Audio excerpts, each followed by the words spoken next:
Listen, I'll tell you, one of the things that this country does really well is tell stories. And Terry's story has been told many times, because without our ability to tell stories, who will share what is our voice? You know, we got to deal with the idea that the internet's huge. It's not just the juggernaut in America and their media coming up here as well. That's a lot of the conversation post-budget and post-cuts to funding. And I'm not talking about just CBC. I'm talking the idea in general of what's going to happen with the future of funding and arts in this country. So let's have that real conversation. The official minister of the job is the guy who's in charge of heritage and also official languages. His name is James Moore. The Honourable James Moore is in the chair next. Here's his story. So the fact is, there are some Canadians who don't exactly see our current Prime Minister as a friend to the arts. I'm not sure that's something that resonates with ordinary people.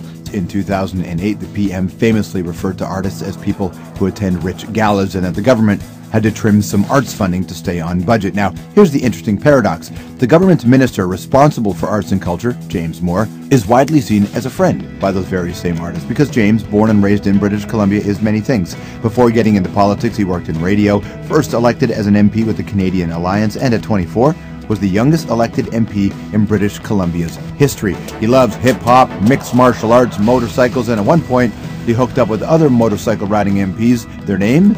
The Hills Angels, of course, and James doesn't always see eye to eye with his party colleagues, especially on social issues. He's supported same-sex marriage, and contrary to the broader party message, James doesn't see the arts as an add-on. He says arts and culture are an important part of the economy, and that growing the economy means investing in culture. Please welcome the Honourable Minister, James Moore. All right, good to see you. How are you? Very good. Welcome. Thank you. Were you nervous walking into the CBC today? Not in the least, not in the least. It's a knowing your smiling faces at the end of the passageway, and it's always a good time, George. Well, it is, you know, it is tough times here for sure, but CBC's seen worse times. Look, whenever people lose their jobs, or as I said to the president of the CBC on budget day, you know, I'm sure the CBC wished their budget was being increased by 10%, not being reduced by 10%. But CBC's seen tougher days. But I think that the talent that the CBC has and the way that you're going to be able to absorb these cuts over 3 years is going to, I don't think, at the end of the day, affect the quality of the programming that CBC has. And, you know, CBC has a lot to be proud of. I think in some of the recent changes that have been made, CBC Music has been a great addition. The programming has gone well. And I think CBC will be fine. It won't be easy, but I think the CBC will continue to do well. Yeah, I think the big challenge is that a lot of people think that the CBC is just some corporation. It's not. It's CBC. It's jobs. It's people, right? And that when we lose X amount of dollars and X amount of productions, you're losing hundreds and hundreds of jobs, and that's what it is when there's cuts to any public broadcaster anywhere. It's people losing their jobs. True, and that's always unfortunate, but you do know this. More than half the jobs that are going to be lost to the CBC over the coming few years, more than half of them were going to be cut, even if we didn't touch the budget of the CBC. These were plans that were being made internally in the CBC, regardless of the federal budget. You should know that. And second, you know, by also merging things, when I became Heritage Minister 4 years ago, the CBC had 8 unions. Today there are 5. By merging the talent and also finding the best talent and having them work across different platforms, I think the CBC has managed to find the best and have them, you know, have that talent be used on different shows and different platforms and in both official languages. I think that's an important barrier to break down. Do you share the same view of the arts that you think the Prime Minister does? Oh, yeah. Yeah? Yeah, he does. Look, the Prime Minister's a big fan of the arts. He plays music all the time. He goes to movies very often in Ottawa. He sneaks out. And he doesn't actually go to, like, the local Cineplex, does he? He does. Come on. He does. Yes. So that dude in the half Calgary Flames, half Toronto Maple Leafs hat is the Prime Minister. No. Flames, Leafs, and then I've squeezed in a quarter Canuck representation. You have, right? Indeed. No, he does. He's a huge movie buff, and as a matter of fact, I'm always impressed because I think I know movies, and I sort of wheel out a little bit of trivia. Or, you know, you try to slide in a reference here and there to, you know, to try to impress the boss a little bit. But he knows Canadian culture, Canadian films. He watches incredibly Canadian films. Well. Oh, yeah. Yeah? Yeah, well, he's come to our movie nights that we have in Ottawa. You know, he's seen Starbuck and Monsieur Lazare Quebec films, you know, that we've showed in Ottawa as well. And, you know, he was there for 1 week, and no, he likes Canadian film, absolutely. So, I mean, there is this perception out there that you are the defender of the arts in that cabinet. Is that accurate? I think, well, I knew you were going to frame a question that way, which is that, so then in the sense that, because you kind of screw me with the question a little bit there. No. I said there is a perception because you ask anybody. I mean, I've been in this business for 20 years in this country, and I see people criticize not just your party, but they criticize any heritage minister. But there's a real reticence to criticize James Moore. Right, because they look at you as a guy who kind of cares. Let me check my Twitter account. I don't know if that's quite true, but well, trust me, I hear you. But no, look, the way I say that, the question is a little bit torqued is this way. The assumption is I have to defend the arts against my government. That's not true. Our government is full of people who are passionate about arts and culture and believe very much in the importance of culture. I would phrase it maybe this way. When I first became Heritage Minister just over 4 years ago, they said a few things to me. The one is they said, increase funding if you can, but don't cut us, please, because this is an important part of our local identity, national identity, and our economy. Second thing is make the application process a little less bureaucratic because we're small organizations and we struggle to keep things going. The third thing is that they've asked for is they said we would like somebody in Ottawa to be a champion, somebody to stand up and speak for the arts and make the argument. But the argument to me is, I think, really easy to make. Arts and culture is $46 billion in the Canadian economy, counts for over 640,000 Canadian jobs. The arts sector in Canada is 3 times the size of Canada's insurance industry. Yeah. It's twice the size of Canada's forest industry. And any government who says they want to build the economy without building a strong arts sector doesn't have a plan for a strong economy. But the reason why people have the perception that you would have to defend yourself is because you hear phrases coming out like regular Canadians aren't into these sorts of things. And we've heard we've seen the tape of them calling this event a gala and just trying to divide regular Canadians versus artists. That's why people have that perception. I suppose. the Junos call it the gala. So, it's not. That's not a shot to call it gala. You can say gala and you can say gala. There's ways to say it, right? Okay. I'll leave the subtleties to you, but no, I think supporting culture is a good thing. It's good for local, there's a bunch of community festivals going across this country, and I have the Port Moody Film Festival Society. It's a tiny group of people, about 4 or 5 people. They put on Canadian films in downtown Port Moody in a francophone mood. They showed Monsieur Lazare, right, phenomenal film. They showed that in Port Moody in front of an audience of about 15 people, and they asked for a little bit of support. So we give them a couple $100 so they can rent the theater for the night. Right. Bring in some school kids who are really passionate about film, and it's good. It's a good investment. Do you think about the idea that you are the minister? You're the public face. You have to go and then talk to some of these communities that feel like they got their funding cut in one respect. How do you feel about, just on a human level, being that guy? Well, look, there's a saying as well that you ought to feel as equal compassion for those who are no longer getting funding as you also have to feel compassion for taxpayers who also have a sense that there needs to be a sense of reciprocity as well. That the cultural organizations also have I think an obligation to understand that because they've received government funding, they shouldn't always receive government funding. So we've made some decisions. I've made some decisions that some people don't agree with. But I just hope that at the end of the day, when I talk about my political career in the past context, that people recognize that I have really tried to make sure communities understand that Stephen Harper and our government do believe in the value of arts and culture. We are trying to make decisions that are good for arts and culture. We had the Canada Arts Coalition is a group of local artists, local people who have invested their heart and soul into their craft of the performing arts and music and theater and dance. And they came together and they came to Ottawa on their own dime, and came to Ottawa and said, we know the budget's coming up, you've just been elected in a majority situation, here's what we would like to have in the budget. And their first request, number one ask of the government was, don't touch the Canada Council of the Arts. It's a brilliant organization, arm's length, peer-reviewed, they do a phenomenal job in protecting culture. I took that recommendation to the Prime Minister and to Jim Flaherty, and the Prime Minister, Stephen Harper, said, we believe in the Canada Council, let's protect that funding. So you present, they said they come to each department and ask you to come up with some scenarios. Are you happy with what the government came back to, the Prime Minister and with regard to culture?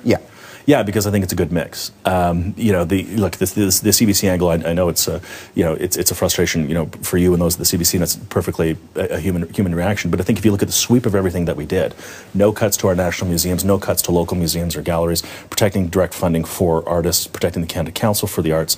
Yes, a cut to the CBC. We did cut some funding for library and archives and telefilm, but telefilm and the NFB, for example, have embraced digital technologies in ways that were never foreseen, and they've had a phenomenal success as a consequence of that, and they can actually do with a little bit less, and they'll be just fine. The idea is to find savings that are responsible, that don't impact the core capacity of those organizations to deliver what Canadians have come to expect. When I sat down, with the president of the CBC, Hubert Lacroix, and I said, if there's a 10% reduction in the CBC's budget, will you be able to deliver all of your obligations under the Broadcast Act and to continue forward with your plan for 2015?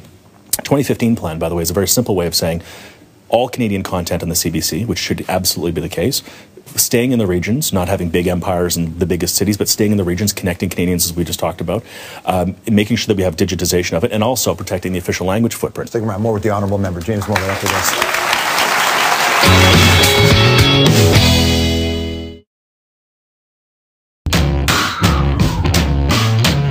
24, he's had little work experience. The fact that you're younger, you can work harder and have that commitment and work a lot harder than people who have family commitments and other things that they have to do. Today is not about Western anger against Liberals, about wins and losses and campaign strategies. For MP-elect James Moore of Port Coquitlam, after 30 days of campaigning, it's all about shoes. Oh, my feet are killing me. These shoes are falling apart, you know. You're campaigning, your shoes just come right apart. We're back here down with James Moore. That was over 10 years ago. That was like 12 years ago. The ravages of time. That's right. Yeah, I look. Were you 24 there? I was. I see my body shape hasn't changed, but my hair color has changed. But yeah, it's funny. I look the exact. It's like Alex P. Keaton, right? Like the exact same way all my life almost. It's incredible. So I mean, it's been a long time. Well, I think for a lot of people, they think, just like they think all people on the left are one way, they think all people are on the right are the one way. And I mean, you're a member of the Alliance Party, and most people would think that you're actually a progressive conservative in some respects. So within the spectrum of conservatism, I mean, what are the ranges in there? Well, I mean, like the Conservative Party of Canada is a big political. I'm a reformer as well. I mean, I proudly work for Preston Manning. I believe in the Reform Party's positions on fiscal responsibility and democratic reform. I'm a proud Westerner. I thought the West had been ignored for a very long time by Central and Eastern Canada, and I proudly assert Western that Western presence in Ottawa. I thought was a good part of my involvement with the Reform Party and the Canadian Alliance. But I'm a conservative. I mean, I'm a small C conservative. I believe in lower taxes and less government, personal freedom and responsibility. Within that broad phrase and that sentiment is certainly areas of disagreement, but no, I'm a conservative. As you ascended to this position, did you have an idea of what you wanted to get out of this government, like what you wanted to get out of government? You're 24, so yeah. We don't know anything when we're 24. Well, no, this is true. When you first run for office, of course, you're full of vim and vinegar, and you're sure vim. I guess. I could have sworn it was something else. That's the PG version of things. Yes, the very PG version. I can do. We're not the NC-17 show yet, but you're full of energy and you're sure about things. But what you realize is there is black and there is white, but there's also 1,000 shades of gray, and that's more often than not where answers to difficult questions are found. But no, but on some issues, clearly, I am black and white, and I am quite conservative. Yeah, I mean, I believe in free trade. I believe in free markets as solutions to most problems, not all problems. I very much believe in our government's track record on law and order as well. Do you think you can have cuts to the NFB, telefilm, to a degree, CBC, and also even things like Katimavik, and not having an impact on our identity? For sure. No question, because I don't think Canada is strong because the government is strong. I don't think Canada is strong because the government is bigger. I don't think government spending makes the country stronger. I think smart government, effectively run, contributes to a healthier country. But I think the country is healthier on its own. I mean, none of those things that you described, not one of those things, existed prior to 1932. And this country was incredibly strong then and is stronger now. Some of these programs, by the way, have had real failures and have misspent taxpayers' money, and they also can be run more efficiently. I mean, it's not quite so simple to say spend more, better result. Spend smarter, manage better, better result. What's the next portfolio do you want? I mean, you've done this for a while, so do you sit around and go, you know what, I want that job? I know you can't say that, but is there a portfolio where you think that you'd be... You're not looking at Peter. On question number 2. You're not looking. Well, I don't know. Are you looking at Peter MacKay and the Jets going? Let me tell you. Here's how I would handle it. No, but is there another area that you'd like to explore? Just in your own political interests and cultural interests. I'm more than pleased in being the Minister of Canadian Heritage, and within Heritage, there are a couple of projects. I think going into 2017, which is Canada's 150th birthday, there are a number of initiatives that we're going to be announcing in the coming little while that will keep me incredibly busy. That will, I think, lead this country in a very healthy way, recognizing our history, celebrating our future. 2017. Yeah, that's at least another election. But the idea is, well, yeah, we'll see. But the thing is, you try to set in motion things that can't be turned back. Yeah. So that's the goal, is to, as we head towards 2017, have a great program that'll celebrate Canadian culture, arts, unity, and our past as we head towards our 150th. How are you adapting to married life? It's new for you. It's going great. I'm the winner, I can promise you, in this exchange in every way. My wife is. I met my wife a couple of years ago, as a matter of fact, on Parliament Hill, and we were married just after Christmas. And forget running for office, forget the opportunity of being Heritage Minister. To say that I am Courtney's husband is the honor of my life.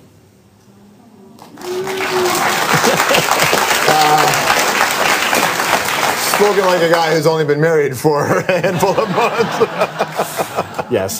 However, her mother and father loved each other until the day her father just recently passed away. My mother and father died, or loved each other until the day my mom died when I was 16. And so we have great role models in both parents and loving each other forever. Losing your mother young has a huge impact on any child. You know. Yeah. When you went through it, like, did it?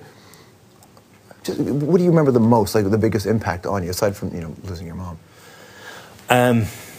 Well, between then and now, I'm 35 now, and I was 16 then, almost 17.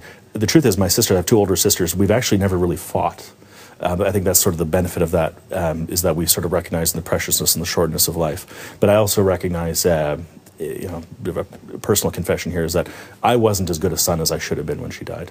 I could have been better, and I regret the way in which I acted very much like a selfish 16-year-old, and I wasn't there as much as I should have been for her when she was passing away, and I very much regret that.